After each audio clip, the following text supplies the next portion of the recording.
If you have to compare Volvo with a dish, with a cuisine, what would it be? That's a really interesting question. I would say it would be a beef Wellington. Wow, beef Wellington. With dauphinoise potatoes. Why? It's luxury. It's elegant. It's right up there in terms of flavour and taste. And you know what you're going to get. Tesla is known for technology different. BYD is known for battery. So what about Volvo? How would you describe the competitive edge of Volvo? Well, I think, the first thing that will come to everybody's mind when you mention the word Volvo is of course safety. It's a very big word, but it's not a word that's easily translatable into marketing. And if I'm being honest with you, people, when they think about Volvo, they now expect the car to be safe. Right? It's an expectation. It's not it's not a need or a want. Is it enough to help increase sales or willingness to pay? I would say in isolation, no.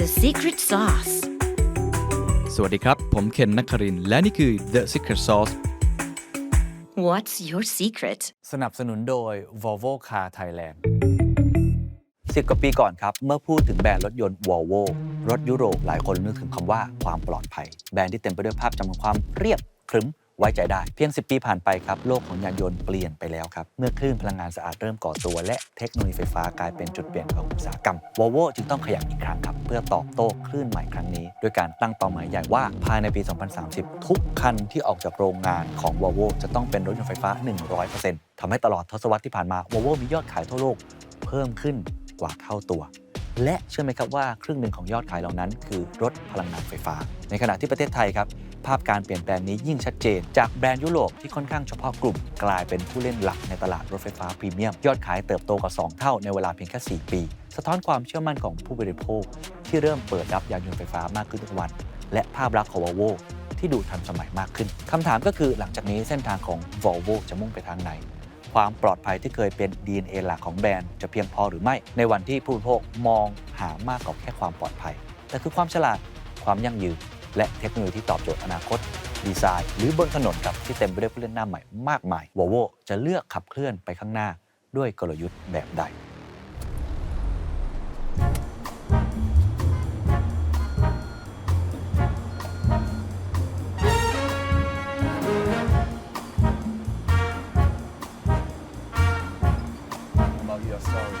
Your career journey. You enjoyed Volvo since 17 years old, right? Yeah, so I was 17 when I first started, but selling cars. So I was a sales consultant in a dealership, and then just worked my way through, and then ended up working for Volvo Car UK. Then went into Europe, then to Sweden, then to China, and then now I'm here. So, well, what was it like? I mean, at that time. It was obviously the products were very different. Market was very different, but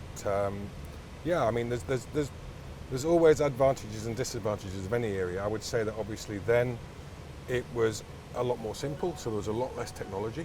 So do you enjoy driving in Bangkok? I do. I've had a Thai driving license since it was 2018. I'm not going to say it's stress-free because it's not. Yeah, exactly. It's very different to, for example, driving in the UK or in Europe or Sweden, but it has its own challenges, and I think if you enjoy a challenge and you like to, let's say, do things in a slightly different way, then you adapt pretty quick. What model do you drive today? I have this one. This one? Yeah, this one, yeah. What is this model? So this is the EX90. So this is this particular one is a 6-seat, so we do a 6-seater and a 7-seat version, fully electric. Latest model. I think it's got the latest technology in it as well that we've developed in-house. So it's our first software-defined vehicle that we've ever produced. So we've been through a very big transformation over the last few years, going from I guess what you could call a hardware company into a more software-defined company. So we still build the hardware, of course, but we then design our own software, and that that's had some challenges. And I think we shouldn't underestimate the scale of that change because it is huge. It is very, very big. But I actually believe that this is the best car we've ever produced. So I think when we think about car in the past, we will think about hardware, Yeah. right?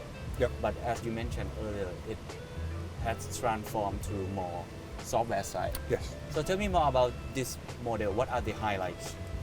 Well, I would say it's very, or I would say traditionally Scandinavian. So you'll notice, for example, the panoramic roof.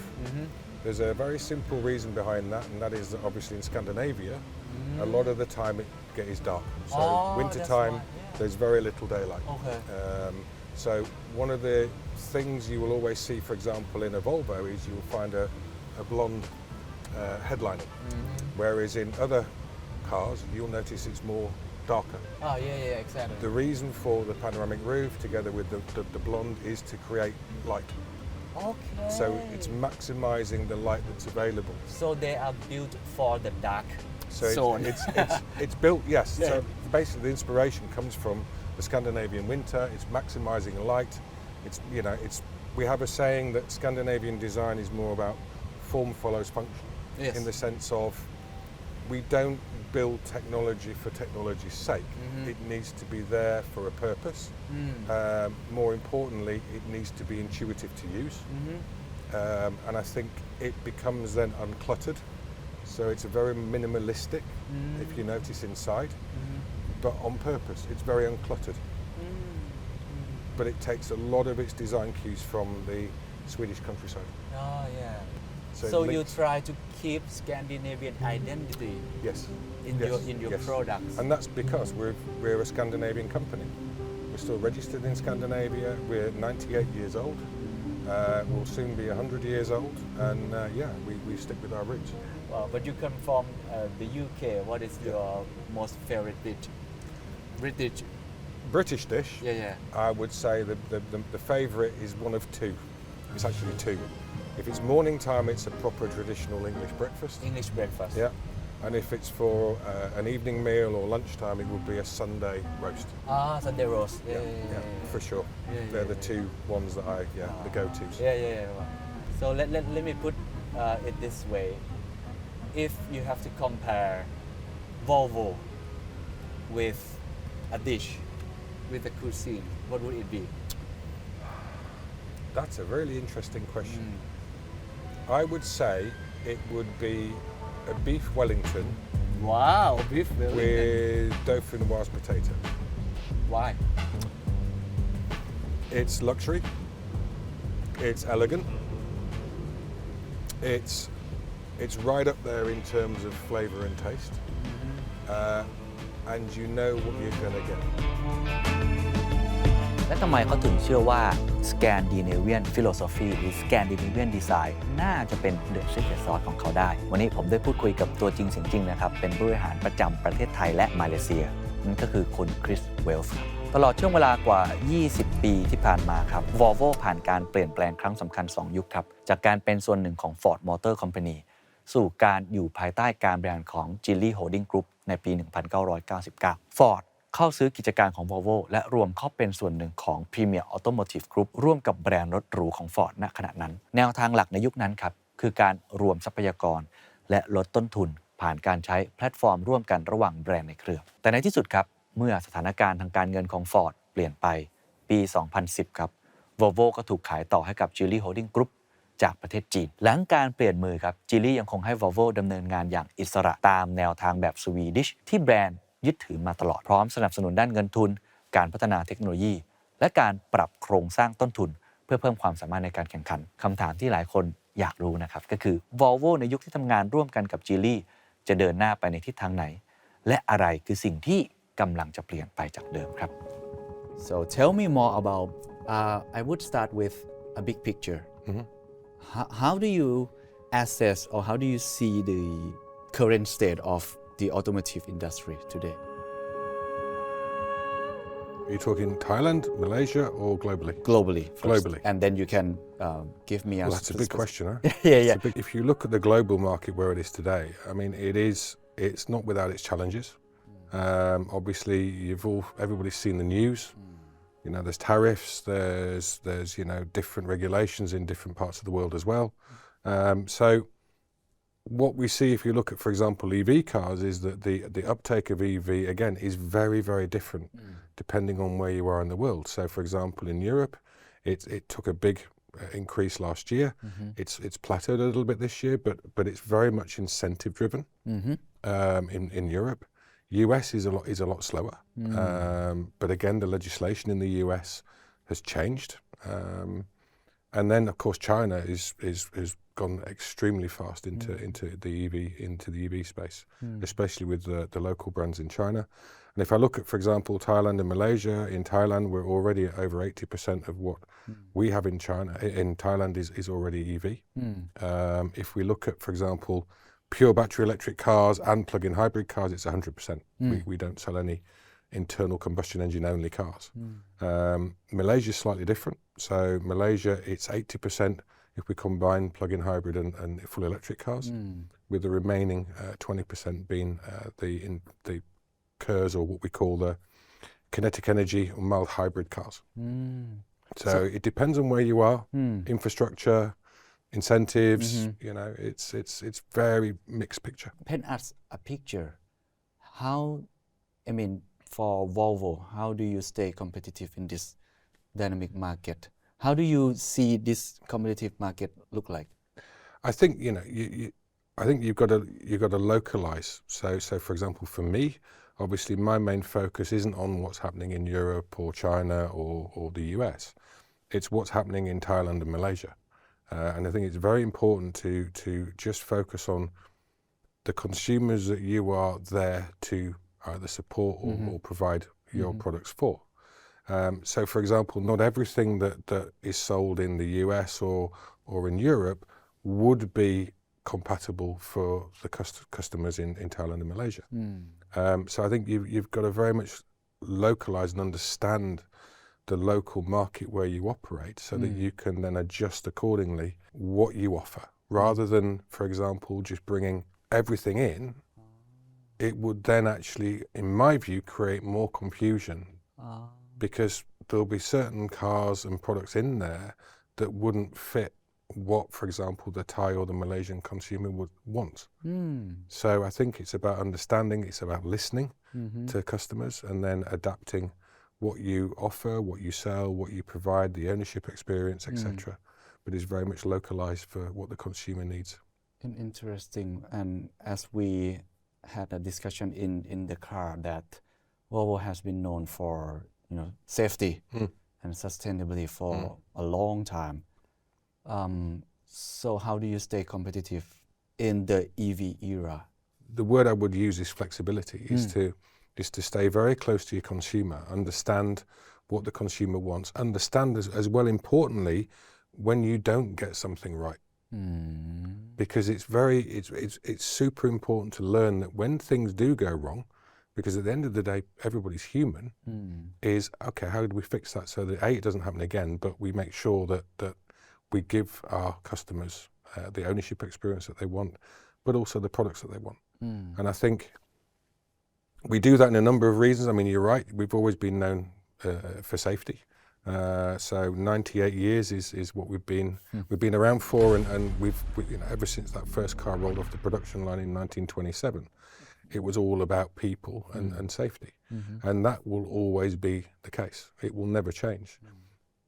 What has changed though is technology. So what we have to do is take, for example, AI.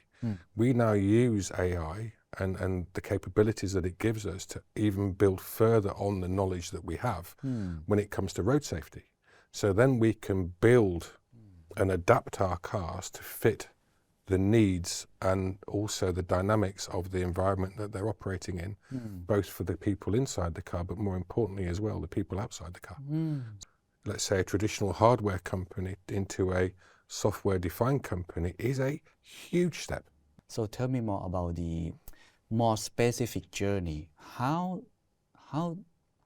how has Volvo transformed itself from hardware to software, and how did you make it? I mean, I think this is one of the successful story that you can transform yourself from just safety only and then add up some technology, and also you work with Geely after that. So tell me more about the specific stories. Again, it's been well documented in terms of our ownership status, and you're right. Today we are majority owned by Geely.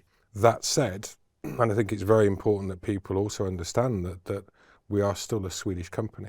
We have never changed in those 98 years from being headquartered in Gothenburg in Sweden. Still the case today. That's where headquarters is. That's where I will get called to if I ever need to go for a meeting, which happens thankfully not very often because it's a long way to go. But yeah, I mean, our R&D base is Gothenburg. We have manufacturing plants. So it's, if I look back at when I first started, we had cars then that had, for example, a manual choke before you had to pull the button out to be able to start the car. It had a handbrake that you used to pull up and down that was on a wire. Today, of course, all that's gone. Just one click. It's done for you. So again, technology changes super fast. But I think if you look at history, there are a lot of stories of companies that haven't transformed as the market's transformed, that are no longer around today. And I think that's what you've got to keep in the back of your mind, is that you have to keep up with that transformation and actually in a lot of ways stay ahead of the curve. But the ownership experience, the technology in the car has been a paradigm shift. I mean, it's just been huge. What were the key milestones that you want to address? I mean, from my point of view, it was the Geely moment. So I want to know your thought on this transformation journey. What were the key milestones? I mean, Geely obviously bought Volvo cars from Ford Motor Company, and they've been brilliant. I mean, as a majority shareholder, they have been behind us. They are involved in the sense of, we have the chairman of the company, which is our chairman on our board of directors. But we are an independent company, and that's the way they wanted it from the start, was that Volvo Cars remains independent. And I think, I remember a saying by I think it was Li Shufu at the time, that said, it is time to unleash the tiger in Volvo Cars. And we have done just that, as a company. We started, the first car out was the original XC90 back in 2015, which we launched. And we progressively then just kept the momentum going with all these new products, and it will keep going. So in a couple of months' time, we're going to launch another new car here in Bangkok, which will be the ES90. So again, we keep going, we keep moving, and it's been huge. I mean, it's right. I would say, with EX90, I genuinely believe, in my experience, that it's the best car we've ever made. I think what it does do, though, is that from a procurement point of view, if you have, for example, if you want to buy 2,000 of these particular bolts, but for example, Geely use the same bolts in their products as well, instead of buying 2,000, you buy 20,000. That means obviously then the price is a little bit lower. That will then go into the cost of the car, which then means that we can keep the price sensible, which is what we've always intended to do. So, because again, the two companies are very separate. So what Geely do themselves, and what we do by ourselves as well. But behind the scenes, yes, I mean, if there's the same screws, then we can buy them in a bigger amount. So let me ask you more question about the competitors. Tesla is known for technology driven. BYD is known for battery. So what about Volvo? How would you describe the competitive edge of Volvo? Well, I think, the first thing that will come to everybody's mind when you mention the word Volvo is of course safety. But I think there's safety is a very big word, but there's actually a lot of things within that word that it contains. And I think one of the big things that we have is we focus very much on its sustainability. So it's not just about safety for people that are inside and outside the car, but it's also about safety for the planet. Because what we've got to look at is, okay, what are we doing in terms of when we manufacture cars, the materials that we use, the steel, the aluminiums, etc. What impact is that having on the environment? So, for example, if you take an electric car, some of those items that go into an electric vehicle are not endless. They will run out at some point. So it's how can we then reuse and reutilize those materials so that we can keep the longevity going. So it's very much now about sustainability. It's about looking at, for example, carbon neutral manufacturing process. We've already said that we will be carbon neutral as a company globally by 2040. That's our aim. And that is a big task, but we're on our way to doing that. Because we are using, 20%, if I remember rightly, of the steel that's in, for example, the EX30 is made from recycled steel. I think it was 15% is made from recycled aluminium.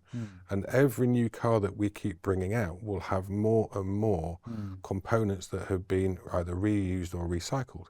For example, one of the decos that you can have on the dashboard, there are some flecks in that deco. Those flecks are made from old PVC window frames that have obviously been crushed down, and then we use those fibres to put into denim from old jeans. We use the fibres from denim to make some of the upholsteries in the car. They're not used. They're from the factory floor when they make the new jeans. So it's different thinking about how you can produce the car in the most sustainable way before the consumer even drives the car, because obviously there's zero tailpipe emissions, but it's about the production process leading up to that. But then you've got to factor in there's logistics, there's getting the cars from A to B, and that is one of the reasons why we basically produce where we sell. That's the kind of philosophy behind it, is that we have plants in Europe, we have plants in China, we have plants in Southeast Asia, we have plants in the US. That is purely then we can keep the logistics as low as possible. But then we look at alternative ways of how can we make sure that they add up towards our climate neutral status by 2040. Amazing. I think you are doing the right thing, and sustainability is a good thing, and it's very important. But some might say that is it enough to, help increase sales or willingness to pay? I would say in isolation, no. I'm not going to sit here and say I'm an environmentalist, because I'm not. But I think by doing our part, which is a very small part in the grand scheme of things, it certainly makes me feel better. But at the same time, it can also be seen the opposite way. So if you talk about renewable or reused materials, people automatically think second hand. And that's not the case. We take, for example, like I mentioned earlier, the denim from the jeans. It comes from the factory floor where they make new jeans. It's a byproduct of that manufacturing process.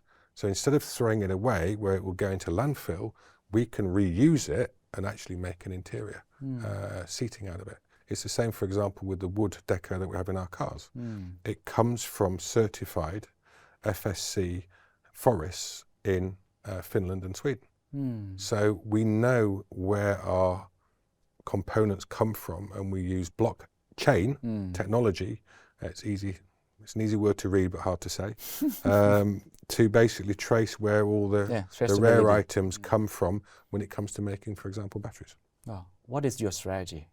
In terms of in this market, Thailand and Malaysia. I think it comes back to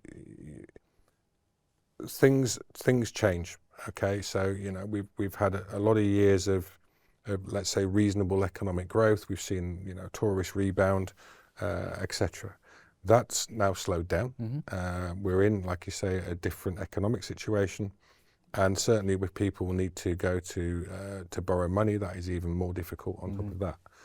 So I think it's about doing the right thing for me. So it's not about, for example, you've got to chase, you've got to sell as many cars, we've got to sell as many cars as you can. It's not possible. What you've got to do is say, okay, let's make sure we remain competitive. Let's make sure that we continue to bring innovation in our products. We bring in new products to the market that we hope that people will want. And we continue on the same path. It's about having a clear direction, a clear strategy, and sticking to it. But at the same time, incorporating that flexibility. I think, if you take, for example, the brand Volvo, everybody knows it for safety. And as we talked about in the car, safety, let's say, it's a very big word, but it's not a word that's easily translatable into marketing. And if I'm being honest with you, people, when they think about Volvo, they now expect the car to be safe. Right? It's an expectation. It's not, it's not a need or a want anymore. Buy a Volvo, it's going to be safe. And they're right, it is. It's about how we use the Scandinavian design that we have, because if you take, for example, you take brands from different parts of the world, our Scandinavian design is very different to everything else. So if you take, for example, Japanese cars, other European cars, Chinese cars, American cars, Scandinavian design is unique in itself. And I think that, combining the Scandinavian design, both the interior and the exterior, together with the technology, I think is the way we kind of differentiate ourselves. Will Scandinavian design appeal to everybody? Maybe not. But at the same time, it's not so out there that it, let's say, will be offensive to anybody either. So it very much depends on what the consumer wants. And again, as I mentioned earlier, it's about listening to the feedback that you get and trying to adapt as best you can to fit what the customer wants. So looking ahead, 5 years from now on, how do you see the future look like? The future of automotive industry and Volvo. I think it will change again. I think it will continue on this extremely fast trajectory of transformation. I don't think that will slow down. So I think, technology, if you take, for example, batteries and the chemistry that goes into the batteries, that is changing incredibly fast as well.